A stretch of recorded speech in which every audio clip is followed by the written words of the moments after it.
Pendeta Nasrani dan dukun ini tertakjub saat melihat keajaiban Nabi Muhammad SAW.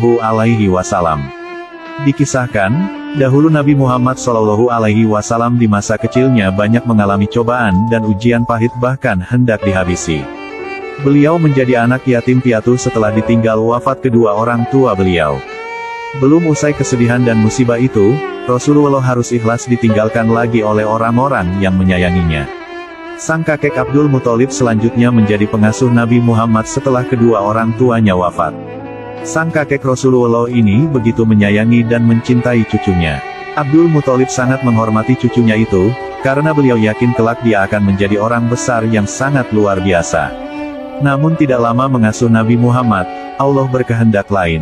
Sang kakek Abdul Muthalib akhirnya meninggal dunia dalam usia 80 tahun, sedangkan Nabi Muhammad kecil baru berusia 8 tahun.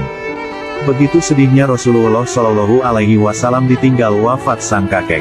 Cucuran air mata beliau mengalir tak terbendung, Rasulullah menangis sedih mengiringi penghantaran keranda sang kakek ke liang kubur. Jenazah Abdul Muthalib lalu dimakamkan di perkuburan Hujun Makkah. Nabi Muhammad kecil selanjutnya diasuh oleh pamannya yaitu Abu Thalib. Abu Thalib juga sangat menyayangi ponakannya itu. Kemanapun pergi, Abu Thalib selalu menjaga dan membawa Nabi Muhammad SAW. Di masa kecil, bersama Abu Thalib, Nabi Muhammad juga mengalami keajaiban dan tragedi-tragedi yang menakjubkan. Banyak tanda-tanda kenabian beliau yang terlihat oleh para dukun dan pendeta. Suatu waktu, ada seorang dukun atau paranormal dari Lih. Ketika ia datang ke Makkah, banyak sekali orang-orang Quraisy yang datang kepadanya untuk meminta meramalkan anak-anak mereka. Abu Thalib pun juga mendatanginya dengan membawa Rasulullah SAW. Ketika dukun itu melihat Rasulullah, ia langsung terfokus serius dan tertarik dengan Rasulullah. Si dukun lalu berkata, "Wahai anak muda, ayo kemarilah ke sini." Abu Thalib menaruh curiga dengan si dukun itu.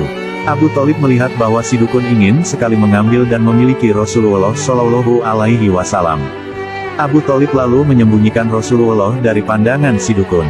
Sontak, si dukun itu langsung marah dan ngamuk. "Celakalah kalian, bawa ke sini anak itu yang aku lihat tadi. Demi Allah anak itu akan menjadi orang besar di kemudian hari." Tanpa berpikir panjang, Abu Thalib lalu berpaling membawa Rasulullah pergi dari tempat dukun itu. Suatu ketika, Abu Thalib berserta rombongan Quraisy pergi berdagang ke Syam dengan membawa Rasulullah SAW. Setelah sampai di Syam, ternyata di daerah Busro itu ada seorang pendeta Buhairo yang sedang berada di gereja. Banyak orang-orang Nasrani yang menimba ilmu kepada sang pendeta. Ketika sang pendeta Buhairo melihat kedatangan Rasulullah di tengah-tengah orang Quraisy, dia tertakjub karena ada awan yang selalu menaungi Rasulullah, sedangkan orang lainnya tidak. Keajaiban itu sungguh menakjubkan sang pendeta. Dia kemudian menyuruh pembantunya untuk membuat jamuan makanan kepada rombongan Quraisy itu.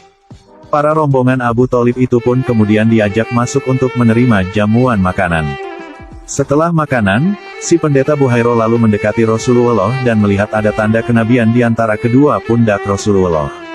Tanda kenabian itu seperti bekas bekam.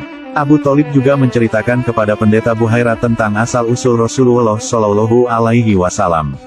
Pendeta Buhairo lalu menyuruh Abu Thalib untuk membawa pulang Nabi Muhammad kecil dan selalu melindunginya.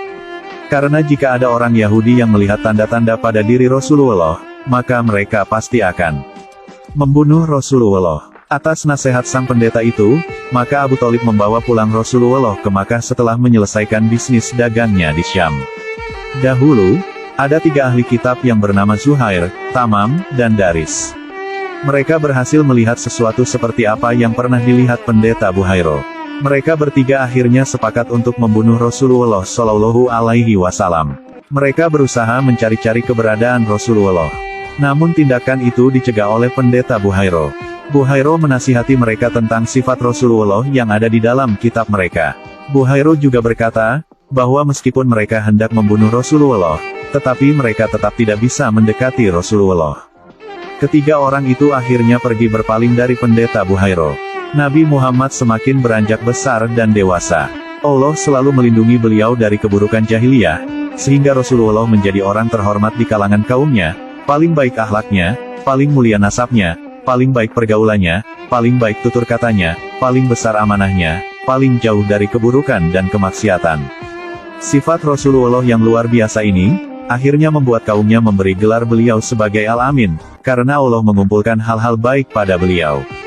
Ketika Rasulullah berusia 15 tahun, terjadilah peperangan yang meledak antara orang Quraisy di Dukung Kinanah melawan Qais Ailan. Peperangan ini muncul akibat konflik gara-gara Urwa Ar-Rohal melindungi unta angkut milik An-Nu'man bin Al-Munsir.